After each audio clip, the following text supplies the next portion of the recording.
Hey, it's a great day. I'm Mike Current, Energizer. Today is day 131 on the Appalachian Trail. Yeah, so let's do this.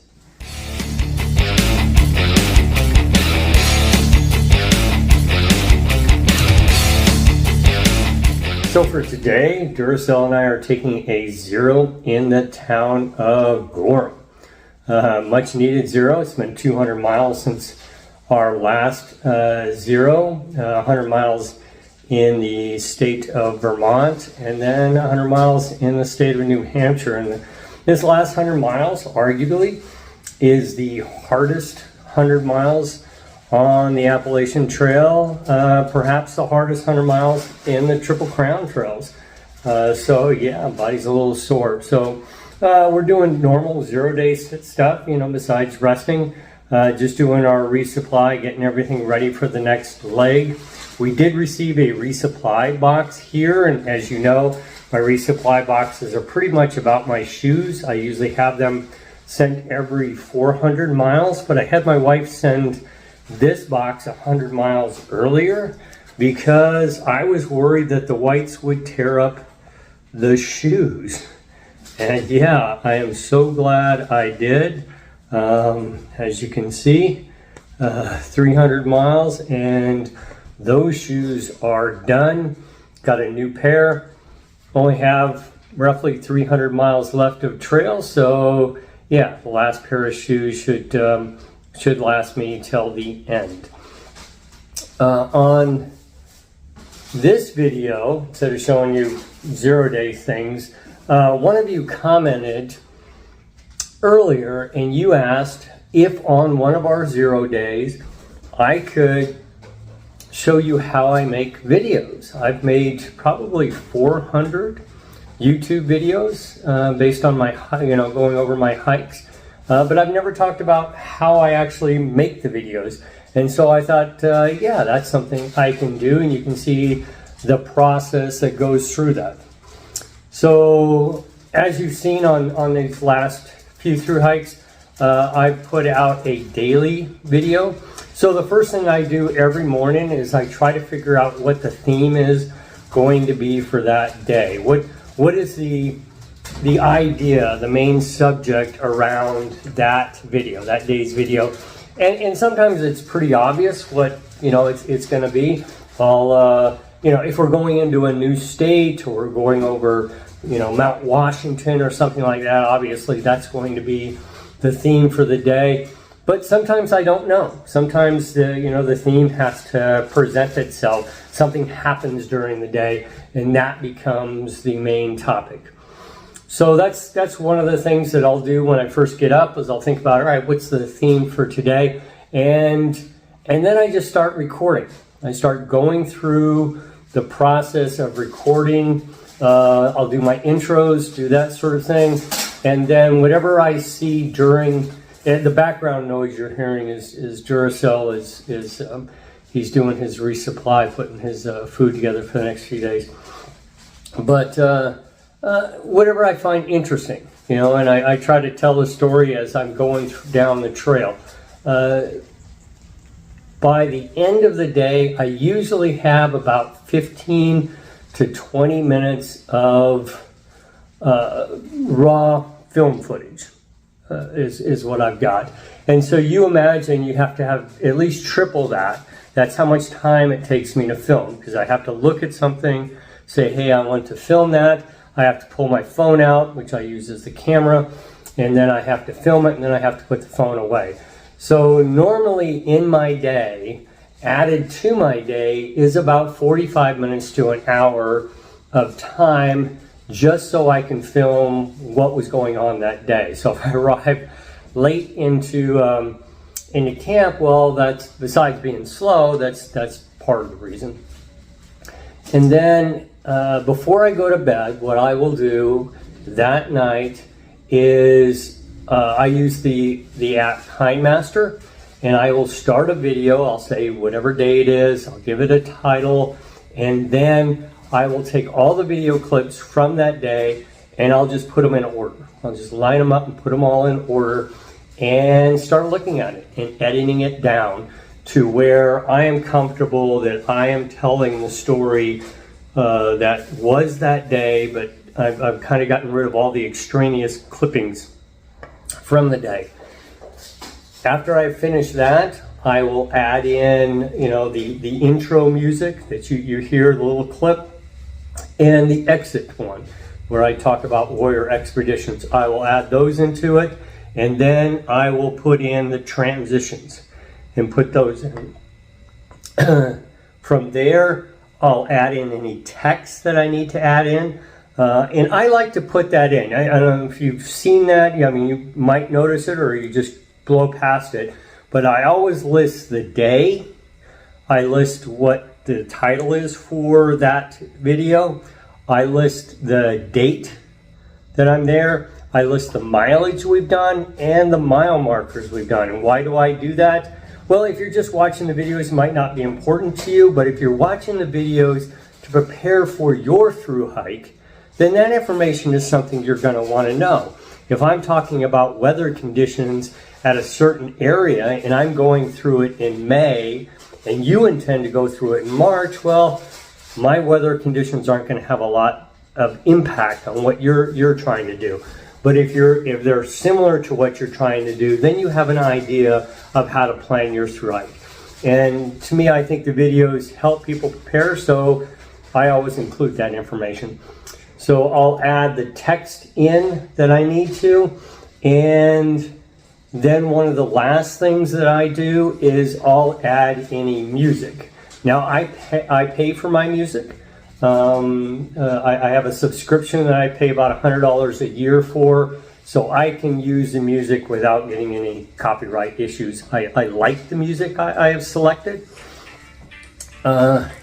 I've used, and the only time I really add in music is when I have disparate pieces of film clips that kind of go together but not, and I want to try to create continuity between them. And also if there is nothing to hear in the background. I'm not going to try to I don't try to cover up anything. If there's something here in the background, I will, but sometimes there's just nothing there. But I have found of late that I haven't used as much music. One of the viewers that commented in a while back said he and his wife like to watch my videos every day, except she's visually impaired, so she listens to the video as he watches them. And since I read that comment, I found that I'm just putting in less music, because if there is anything to hear, I want her to be able to enjoy that. And so before I go to bed, the video from that day is pretty much, using an old expression, in the can. It is ready to be uploaded. But I can't upload it while I'm on the trail. I have to wait until I have Wi-Fi or my cell service. I have a very good cell phone subscription plan. And so if I've got really good cell service, then I can upload a video. But normally I have to wait till I'm pretty close to a town. And so I have a batch of videos that are ready to go when I get close to a town. Like today, I was uploading, I think, 5 videos and putting them up online. And that takes time. That is a tight, videos take between 10 minutes and an hour each to upload onto YouTube. And once I'm done uploading the video, takes a little bit. Once I'm done uploading the video, then I have to process it in order for it to be shown on YouTube. And that is scheduling it. What day is it going to be shown? I have to make sure the title's good. I have to add meta tagging to it. So if you're doing a search on YouTube, then the meta tagging, lets that search find that video. So I add meta tagging, and I also make a thumbnail. What you see, I make a thumbnail again using KineMaster, and then screenshotting that, and then loading up the thumbnail. So the video, making the video each day takes between 45 minutes and an hour just to film it. every night before I go to sleep. That takes about 45 minutes before I can go to bed to make sure it's in the can. When I get to a town, or I'm close enough to a town, uploading the video. Each video takes anywhere between 10 minutes to an hour, depending on how good the Wi-Fi is or cell service is. And then each video takes about 15 minutes to do the processing stuff that YouTube requires, so it can be scheduled and you can view it. So as you can see, there's time requirement, you know, a couple hours at least for each video that I upload. And as you've seen, there's about a 6-day delay right now between today and when the video is actually shown, and that allows me to be able to, you know, you get a video every day, but it allows me that time to get to the next town and upload the next batch, and that way there is no break. And if you've noticed, since I have started, you have only had one break in the videos. I had a 5-day delay, and then someplace in Georgia, that wasn't long enough, and so it became a 6-day delay. And since then, we haven't had a break in videos. You had a video every day, and I have to manage that as well. Sometimes I'm looking and I'm out on the trail and I go, man, I only have one video left and it's 3 days till I get to a town. And so I'll go up on a mountain someplace, and if the cell service is good enough, I'll just hang out there and upload a video, so there is no break. There's a continuity to it. So that's the process. That's what I do. And why do I do it? One, as I've always said, I make my videos for an audience of one. For my dad, I want him to go along on my through hikes. And then any family and friends that want to join in and watch it, and then you get to see the videos. It provides me an artistic outlet while I'm on trail.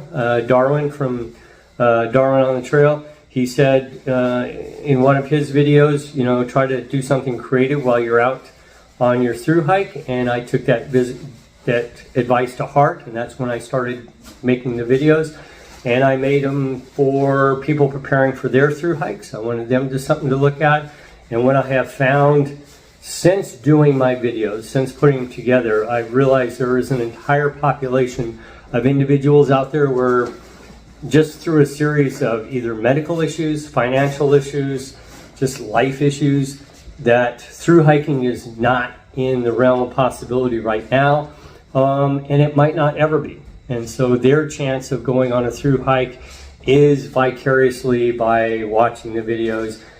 And so, yeah, I'm trying to do a good job so at least they can come along and enjoy the journey. So that's why I put them together, and that's why I spend the time every day making my videos. So that's it. That's what I do to put a video together. I'm going to put this one together as soon as